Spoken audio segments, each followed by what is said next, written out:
Okay, Joel, come on up.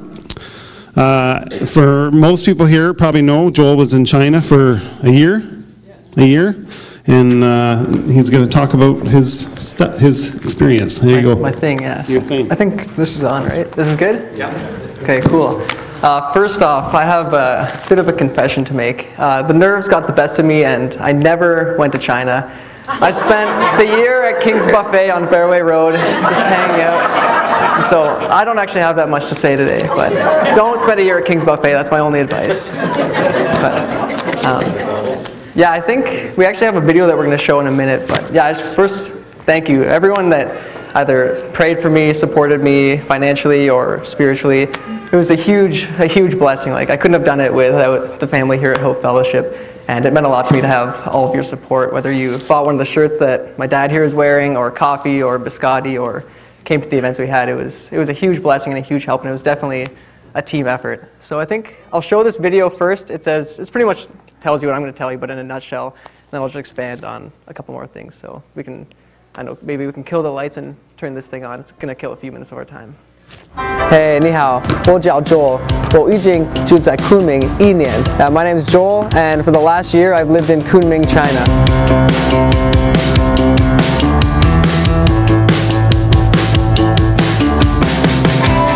Around 3 years ago, I really felt the call to come and help with the work that's been going on here in the local skateboard community. And after around a year and a half of prep time and getting ready, I was able to move out to the city here and start working with the local skaters. And it's been amazing to see what God's been doing in this city. He's really moving in the skate community, and He's really been bringing people together to serve this community locally from around the world. And the last year, we've really seen the Lord moving in this city. We've seen a couple skaters come to know the Lord, and through discipleship have begun working with us, and we've seen a number of other kids come to know the Lord through the skate clubs that we've been running here. We've had the opportunity to disciple a number of skaters over the last year, and we're just excited to see what the Lord's going to continue doing through skate life in this community. We had like one guy that went from like not being a believer to accepting the Lord and just being discipled through us and working at the skate park with us, which is like huge.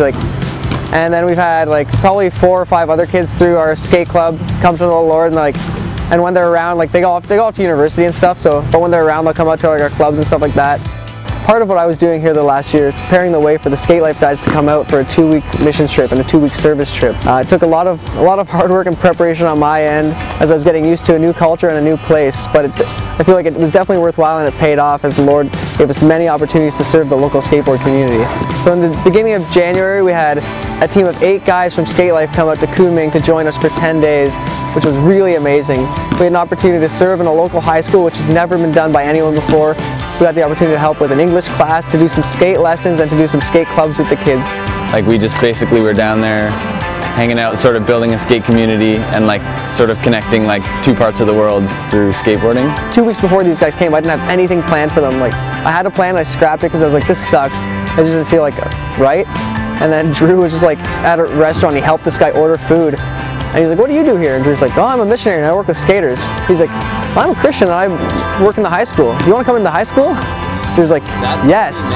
That's how he met him. Like, Drew helped to order a pizza.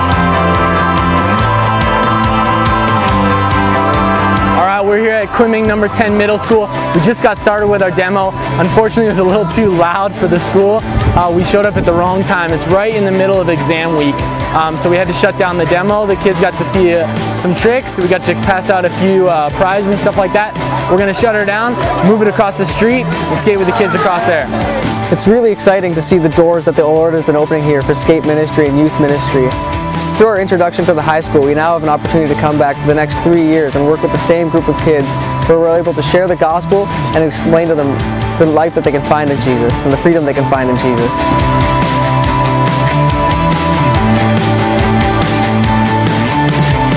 Thanks to everyone who gave money and gave their resources and their time just for us to go down and hang out with these kids. I think it was an awesome trip, and it was super fun, and we got to make some really cool friends and do some really cool things that we didn't think were going to happen. So it was well worth our time, and yeah, just super stoked to have done it. So I wanted to say thank you to everyone that invested in this project, And thank you for all the prayers and support that you gave us along the way. It was a huge help and it was a huge blessing to me. We're really excited to see what God's going to do with skate life and skate ministry in China in the future. And we're just glad that He's allowed us to be a part of it and given us the privilege of going there and joining in what they're doing and serving over there. Sweet. Bye-bye.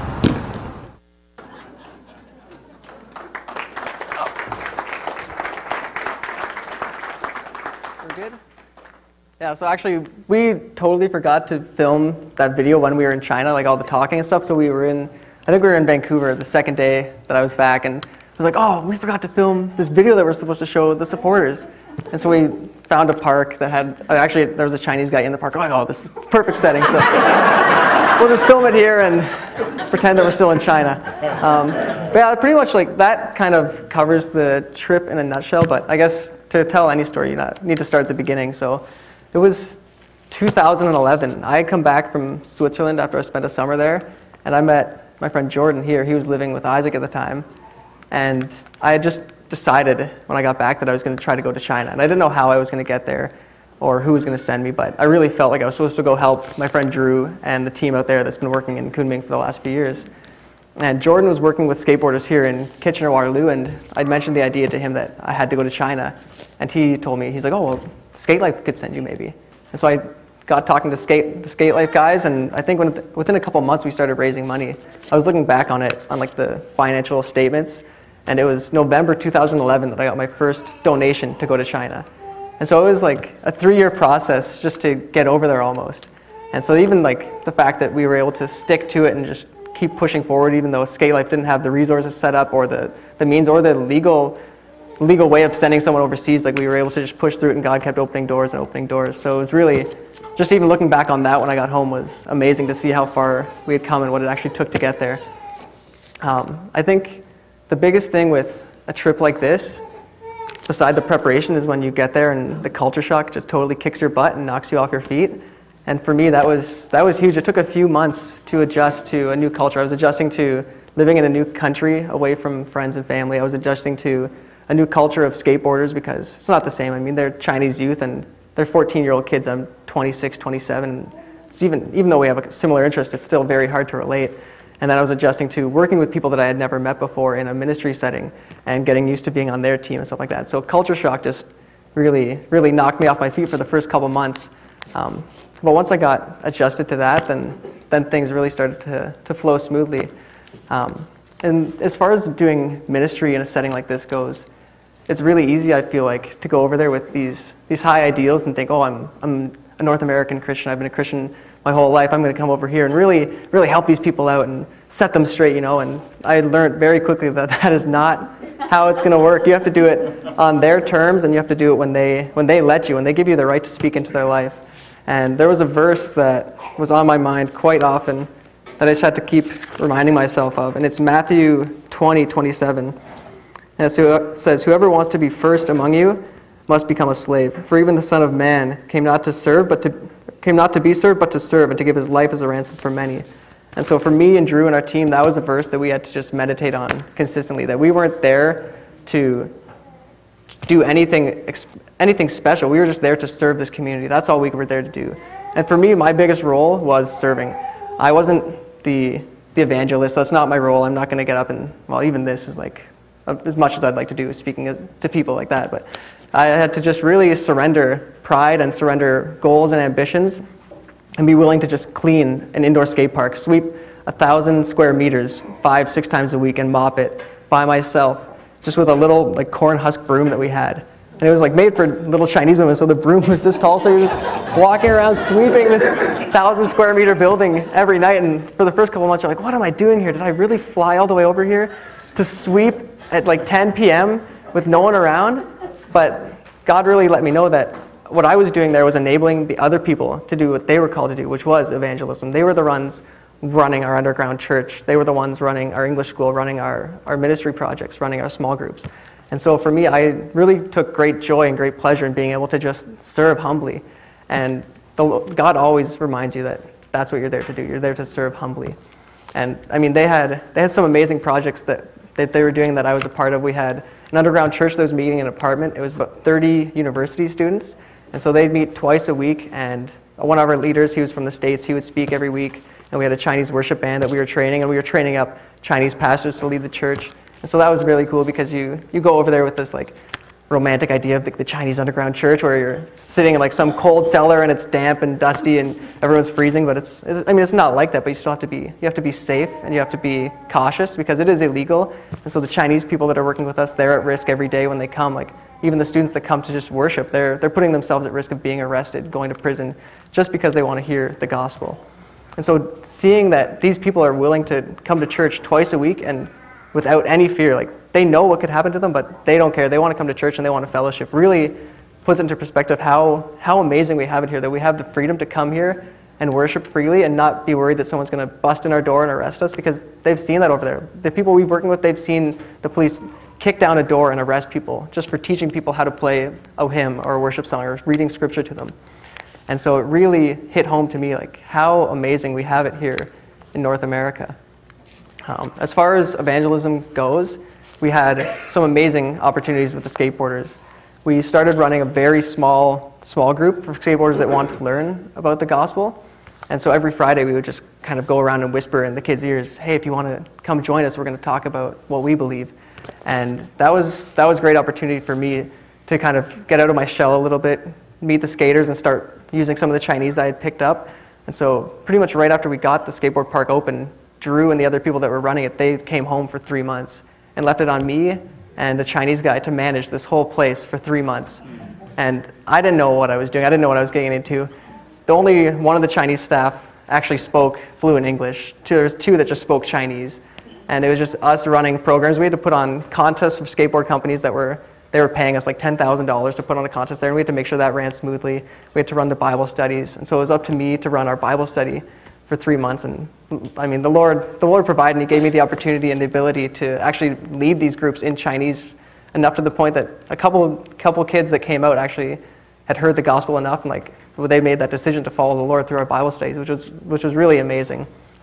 In the video, I mentioned one of the Chinese skateboarders that came out to an event and accepted the Lord and started working with us.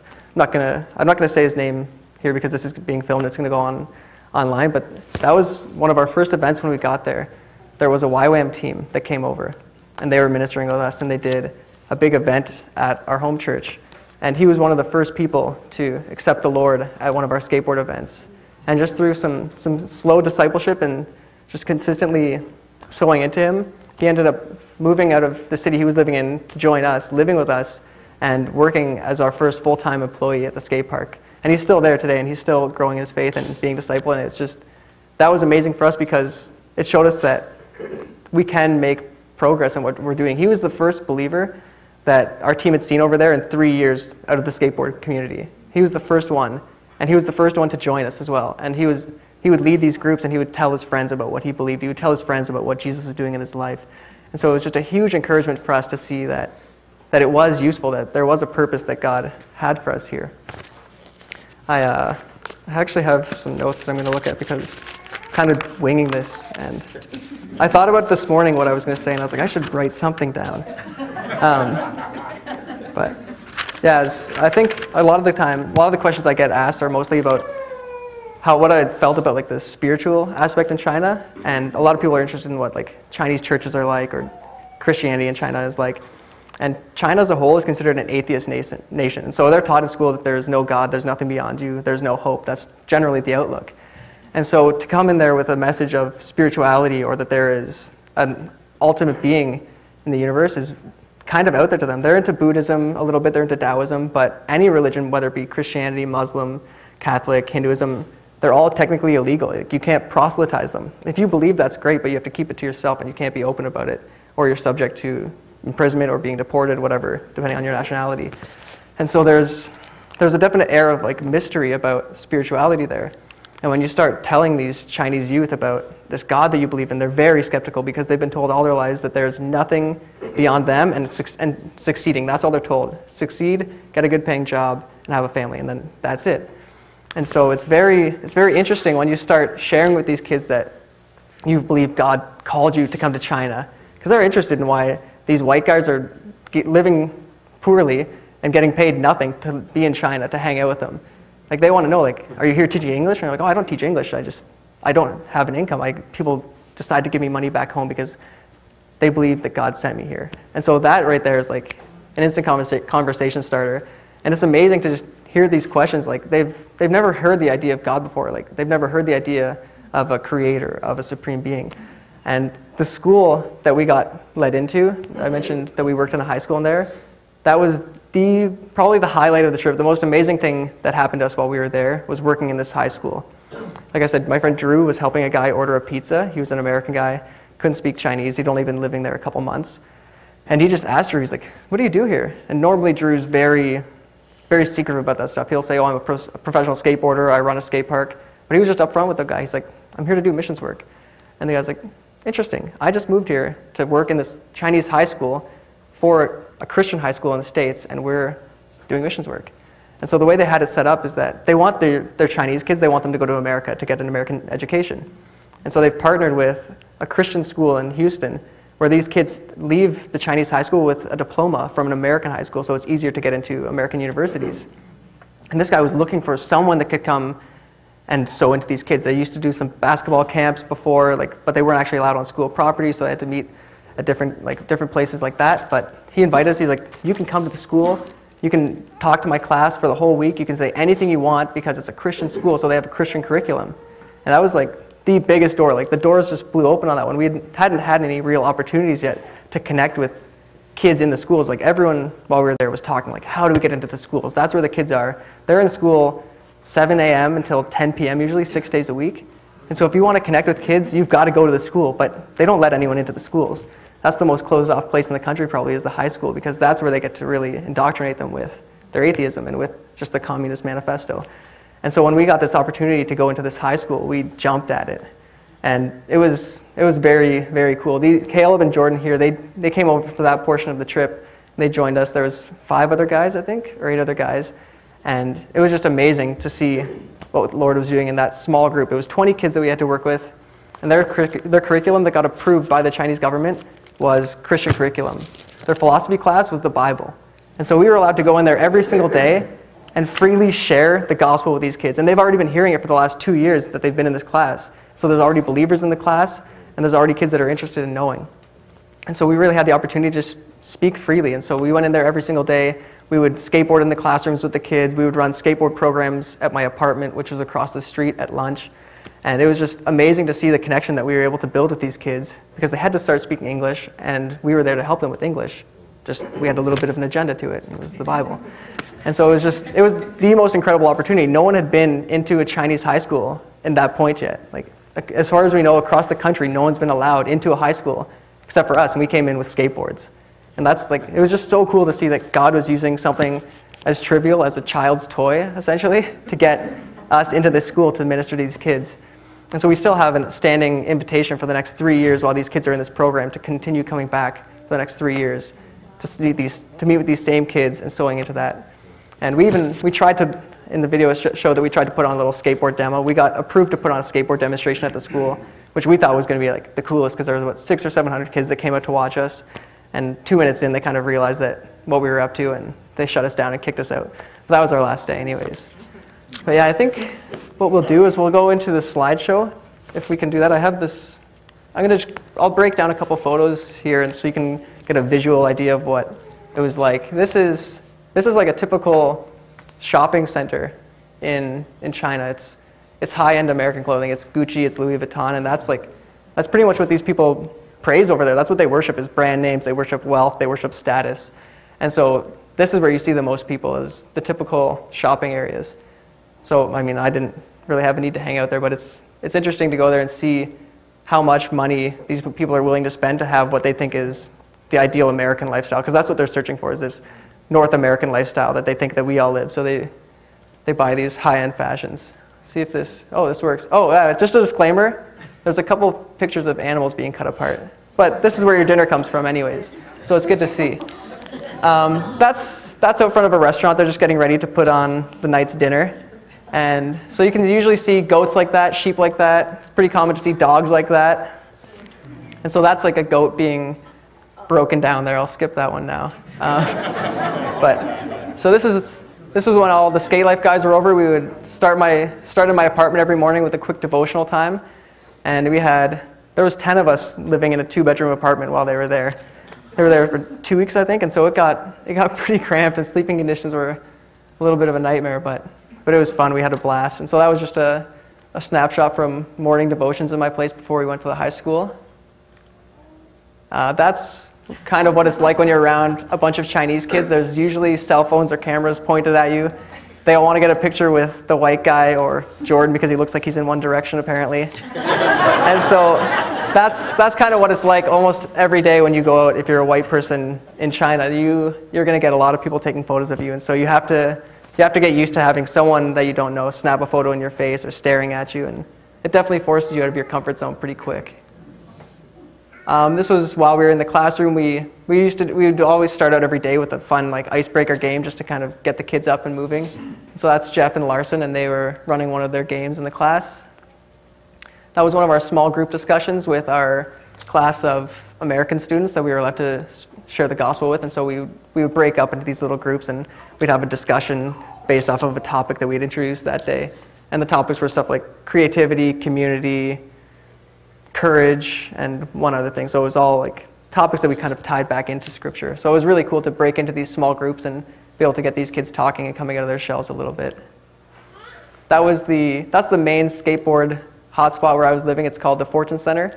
And so if you want to meet up with kids that skateboard, you end up at the Fortune Center every day. And I lived just a skate down the street from there, and so we'd be there just about every day. That was one of the pictures from the time at the school when we were trying to do our skateboard demonstration. They have 2 or 3 levels there, and there was just kids lining the whole place, getting ready to see these white guys skateboard, these white devils, as they call them, skateboard. Yeah, if you're a white person, you're going to hear the name White Devil shouted at you a lot, because that's what their grandparents have told them about white people. That's another shot from in the school. Oh yeah, that's also dinner. That was a duck at one point. This photo is pretty funny. The little kid sitting between me and Larson, he's about 6 years old. He was the youngest skater we had in Kunming, and he would always confuse me with my friend Drew, because we're both white, I guess. And so he'd always be shouting at me in the skate park, "Drew Fraser, Drew Fraser!" Even if Drew was beside me, he'd be shouting at both of us because he'd just get so confused that there was 2 Drews. And so we'd always see him around and have fun little conversations. You can't understand. It's hard enough to understand a 6-year-old that speaks English, but this kid speaking Chinese, and so we always had really funny conversations with him and his little friends. That was the night that our friend became a believer and started working with us. This was the event we had. So we had 30 skaters from the States come to help us for our first 2 months there. And they put on a little video premiere of some stuff that they had filmed there. And that was in the apartment that we were using as our home church base. And so we packed, I think, 60 skaters that night into apartment living room to watch them skateboarding and to hear testimonies. And so that was pretty much the majority of the kids that skateboarded in Kunming, and that was where I got to meet all of them and they got to hear the gospel for the first time, really. So that was I think my second month there, and it was such an amazing way to start out the year on this really high note of seeing all these kids come out. And obviously you do a little altar call thing, so you're like, oh yeah, raise your hand if you want to pray to accept Jesus, and you get 30 kids that raise their hand because they have no idea what you're saying. And then you actually get 1 or 2 that understand and they stick to it, and so that was really cool to continue building relationships with those guys. Oh, here, this is a typical tourist area. It's an old town, and so they just recreate their old villages, and you literally can't move. It's like a million people trying to get through a 5-foot walkway, and it's just a sea of people nonstop. And then if you're white, they take photos of you. This is in our skate park in our grand opening day.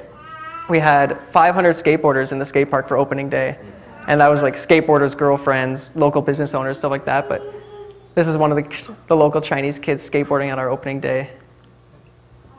That's another one of the locals with Drew. So Drew is the guy that started the skate park over there, and he's been over there for 4.5 years now.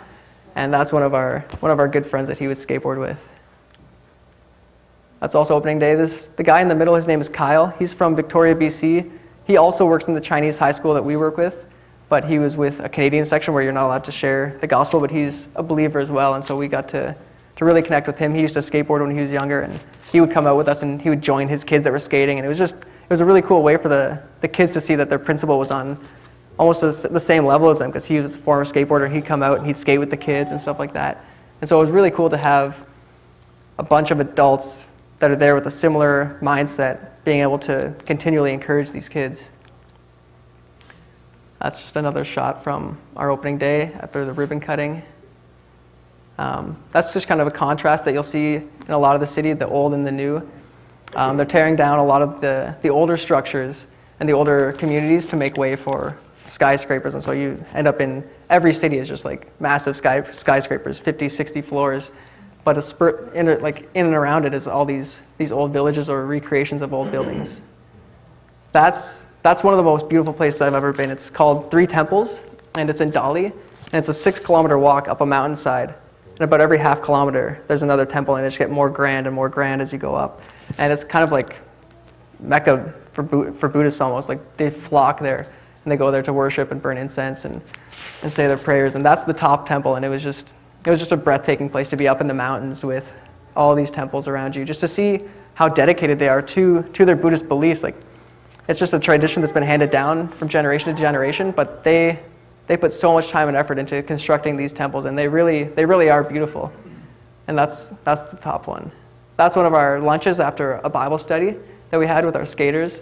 So there's me in the corner and Drew, the guy in the orange shirt. His name's Adang. He was our Chinese coworker that couldn't speak any English, but he loved coming out. In the back corner, can't really tell, but there's an Ethiopian kid. His name's Mohammed. And Mohammed to me was like the kid that I was there to like get to know. I was there for Mohammed, and he became like a little brother to me. And the entire year, like, we were together every week.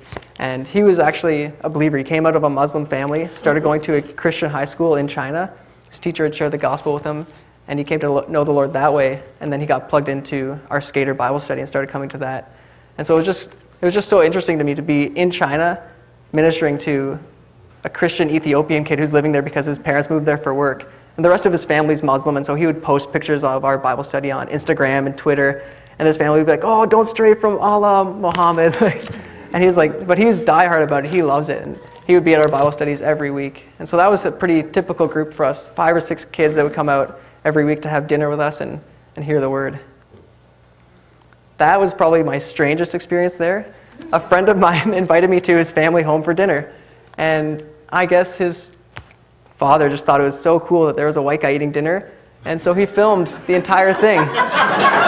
He just put the camera on the tripod, pointed at me, and just filmed me eating for the entire night. And I don't know what he's doing with the footage. I have no idea why he wanted this, but that's going on there. He had a great time just filming me. He got all these different angles. I guess he used to direct Chinese music videos, so he was reliving the glory days. But so now there's a bunch of videotapes of me eating a dinner in China somewhere.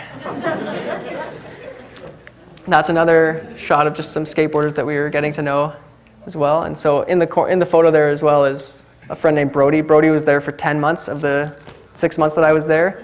And he kind of went before I did and helped them get the park open, helped them finish some construction. And it was just great to have 3 friends kind of united over there halfway across the world with a common goal. That's an Australian worship band that came and put on kind of this like illegal concert. They rented a room in a hotel, like a conference room, and then just set up their gear and just played a worship concert one night, and we invited as many Chinese people out as we could get. I think we had 300 Chinese people come out to this free worship concert, and we just invited all the kids. We'd go to the university, we'd hand out flyers and say, "Hey, you got to come to this concert, check it out. It's an Australian band." And as soon as it's like something international, then they're there. And so that was really cool. They had a Chinese person get up and speak and just let them know what they were doing and why they were there. And they'll do this a couple times a year. They'll just find a different hotel or a conference room, and they'll just show up, put their gear in there, play a quick concert, and then get out of there before anyone really realizes what's going on. That's a very typical scene to see in and around the cities in China. A lot of the older communities are being demolished to build new skyrise apartments like the one I was living in. And so you walk around the city and there's all these communities that have been there for 60, 70, 100 years, and the government goes in and they say you can leave now or you can leave later, but you have to leave. And they'll give them a little bit of money for their land or for their apartment, but if you don't leave when they want you to leave, they'll come in at night with bulldozers and just knock the place over with people sleeping inside, people living inside. There's very little regard for life of any kind over there, actually. Like, whether it's people, animals, anything like that. They see you as a number pretty much, or a pest at times. So the people that would live in villages like this, they're usually the people that are the second child or the third child, so they don't have a passport, they don't have an ID, they can't go to school, they can't get a real job. And so they'll live in these little villages, and they'll either do massages or do nails or collect garbage in cans. And so around Kunming, where I was living, there was all these villages were being destroyed so they could kind of gentrify the neighborhood and put up a nice new condo that no one would live in. I mean, the place I was living had 10 or 11 buildings. There might have been 100 of us living in these apartments. And so they just displace all of these people, and it's really a sad thing to see. Like, these people's lives are just taken away from them. And you go through these places, and it's still like they're living there. Their furniture's there, their photos are there, but they've been kicked out and been hauled away. And so it's quite a sad thing to see. And again, it just puts it into perspective how good we actually do have it over here. That's just a shot of our indoor skate park. That's kind of, in one of those villages that would be destroyed, that's kind of the living conditions. That's a typical bedroom that you'd see, just some wood and some sheets. And so this contrast between the haves and the have-nots is very stark. I mean, I've never seen more high-end like race cars and sports cars than I've ever seen in my life in China, especially in Kunming. Every night it was Ferraris or Lamborghinis or Maseratis. And it's either that or this. There's very little differentiation between middle class. You either strive to have a little bit of nice stuff so you look like you're well off, or you just can't afford anything. And so that's a very typical scene to see as well. This is one of our coworkers, Liz, there in the left corner, out with some children doing some village ministry. We would go to the village and we would drop off books, we would drop off boots, winter clothing because it gets a little cold. And that was kind of what Liz headed up. She headed up our village ministry, and so there she is with a couple of kids in the village. That's just a picture of me skateboarding at one of the local skate spots.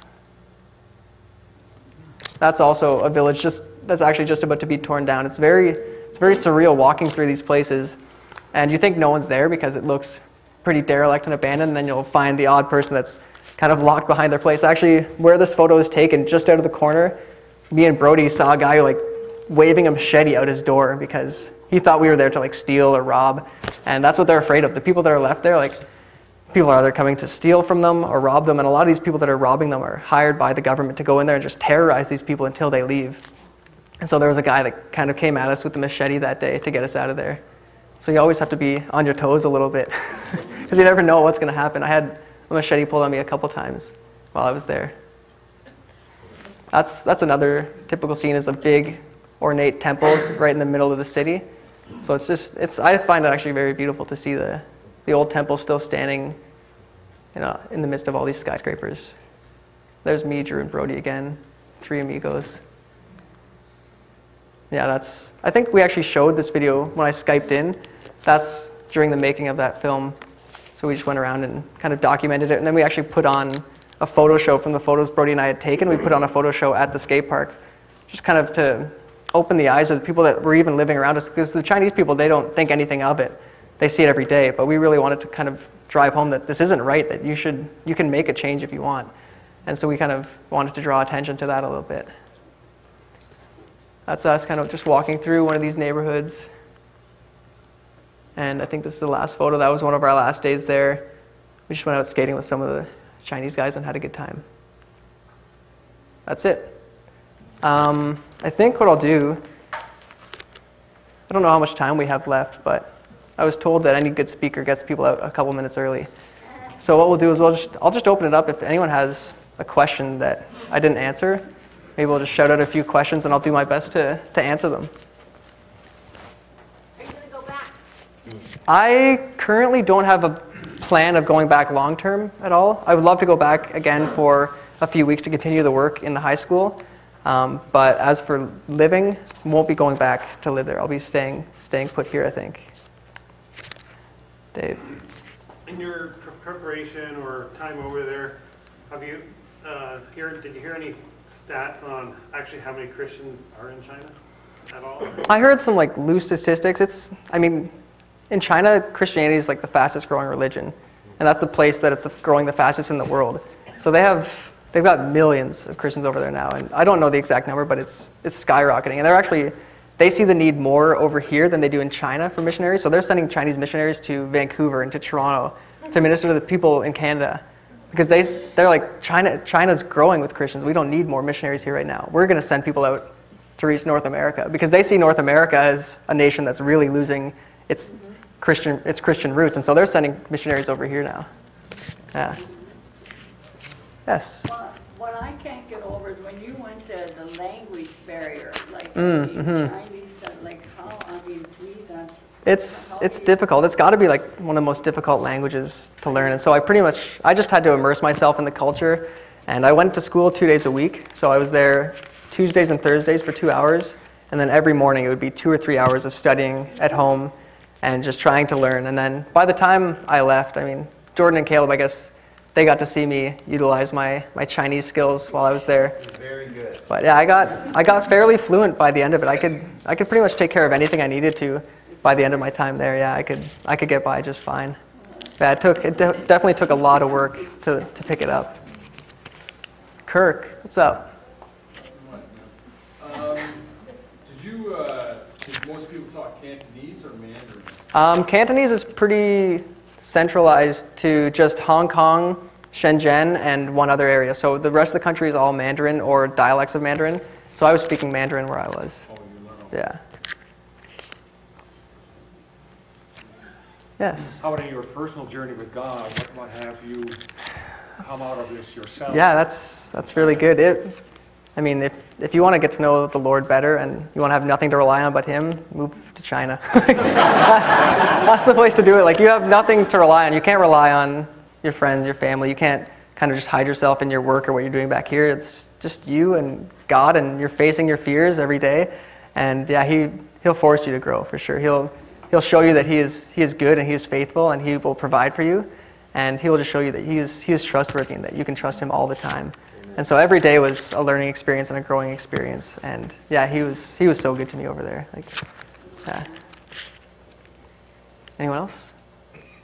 Yes. How about coming back and the experience of reverse culture shock? You know what? Everyone told me that it's way harder when you come back. I didn't experience that at all. I mean, I noticed a little bit that we tend to be quite self-centered and selfish. But honestly, the transition I think was so easy coming back. It felt very seamless and very flawless. Yeah. Yes. No, how was it with the food there? Oh, you have to be, well, I mean, at least if you're a guy like myself who was on a pretty strict diet when he left, you have to be willing to bend and be flexible.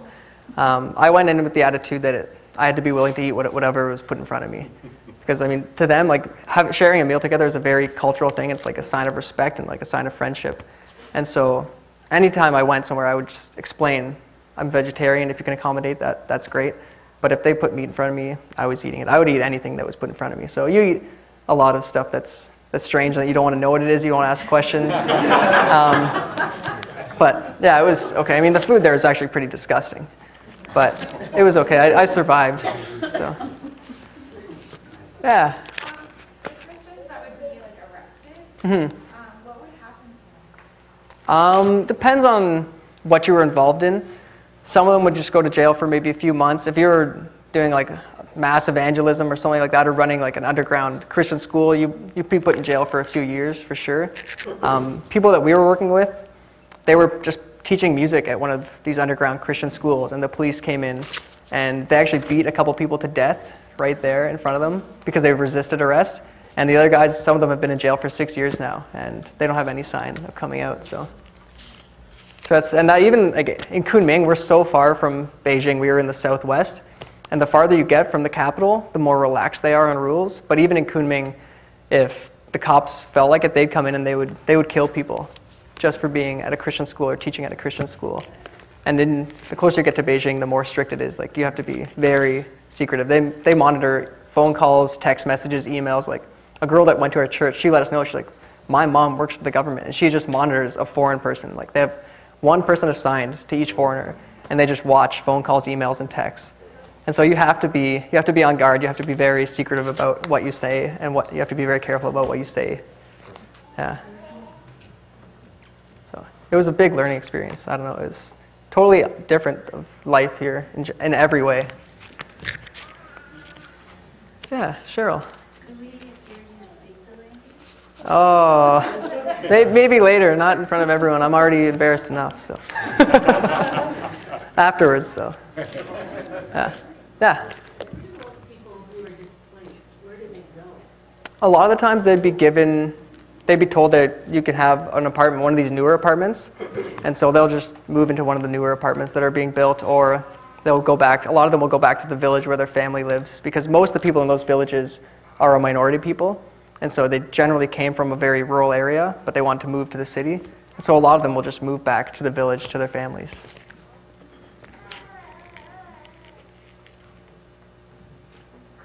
All right, I guess you guys get out of here a couple minutes early. What's next for you? Oh yeah, what's next? I don't know. Plan on staying put and just sticking around here, working with Skate Life locally. When I came back, I was really impressed with the need for people to minister to youth locally. I mean, it's great to go overseas and it's great to go on short-term trips or long-term trips. I mean, it probably does more for you than it does for anyone else. But it's definitely a great way to be trained up to do work in your own community. And so for me now, my big focus is getting back to ministering to the kids here locally that we've been doing Skate Life work with for the last few years. And other than that, planning some short-term trips eventually back to China with Skate Life. Yeah. All right, I'm done.